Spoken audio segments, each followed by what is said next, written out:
Hey Wildcats, it's Lauren and I'm with Paige. So today all the environmental students are going outside to that area because we're going to be doing a controlled planned burn and see how organisms and species grow back, see what gets impacted by the burn, all that cool stuff.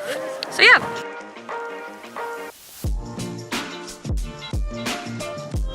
How are you guys feeling about the upcoming burn? I think that it's going to be awesome, and I'm really excited to see how the wood grow back and the process of soil erosion. What about you? What do you think about the burn? I'm just excited to get out of class. What do you think about the burn, Maria? I'm honestly just really interested in how it's literally going to go. I want to see how it's going to be controlled. Honestly, really what I wanna know. It's gonna be a lot of people here, fire and I don't know, a lot of oh, there's Mr. Talamy! Hello! But yeah, so you guys can see there's lots of leaves and it's things are trying to regrow now with the spring, but the air has also been super dry, so it's been kind of hard. It's gonna be very exciting. I think it's a really good idea because for other years to come, they can see the progress and what happened to the woods, and I think it's a really good idea. So it's a great learning experience for the students for the next upcoming years, because it's not a thing that you can just look at for a month. People can make observations for the next decade or so.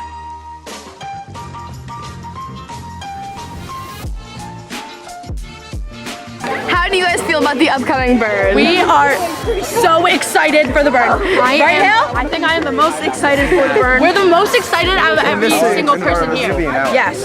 So we have been doing a lot of pre-research and background labs and research stuff in order to properly explore this burn and see what it's really gonna include. That's Marcelo, by the way. It's gonna be really cool. It's gonna be super safe. We have a bunch of people here to earlier he did the same make sure nothing goes wrong and stuff. Yeah. What's up, Wildcats? Today we're doing the controlled burn with the environmental classes.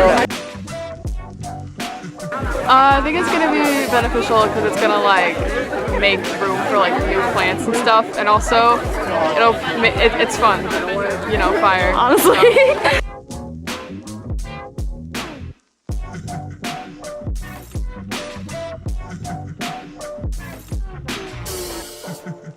The guys are going to go in, they're going to start lighting the perimeter of the fire. They're going to go interior, light a couple strips of the fire in there, and then see what it does. What we're looking for is some good consumption of fuels. It might be what we call mosaic, which is some things are going to burn, some things aren't. I guess get your cameras on or whatever you guys, no TikToking or whatever the heck it is now.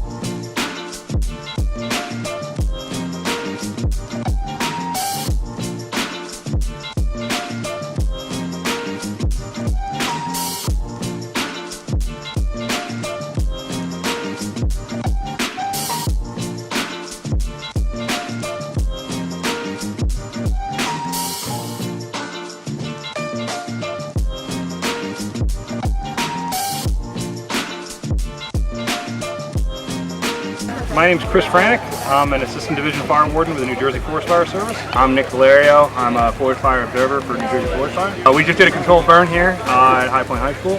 The reason we're doing this is for the environmental science program. And Chris, what did we accomplish? All right, so what we accomplished today is we have what's considered a mosaic burn. Not every fuel burns, but it is getting into the natural habitat things.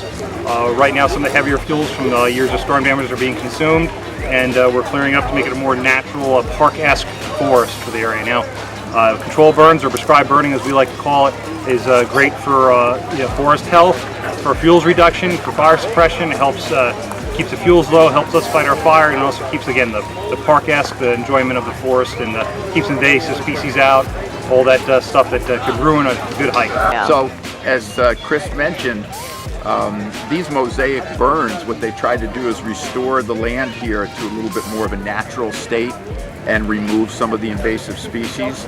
And as you know, we tried to plan this for something to happen in the fall so that we could really see what would happen with succession. We're just talking about that right now. So it dovetails nicely with what we've been talking about for the last week or two. So what we burned out, not everything, and you would expect maybe in a fire like this that every single thing would burn, and it would look kind of like that everywhere, but it doesn't always do that. Fires are kind of like tornadoes where you'll look at a damage path and you'll see a house that wasn't even touched, and then 5 houses that were destroyed. And wildfires kind of work like that. Here we go. I'm loving it. I am loving it. And I'm a pyromaniac at heart. We did enough damage to the ecosystem so that we should be able to see how things recover a little bit, and that's what we're really looking for. How does the Earth respond to things? And we know it's going on so much more now than it ever was with climate change and drier climates. Wildfires are a big problem. So.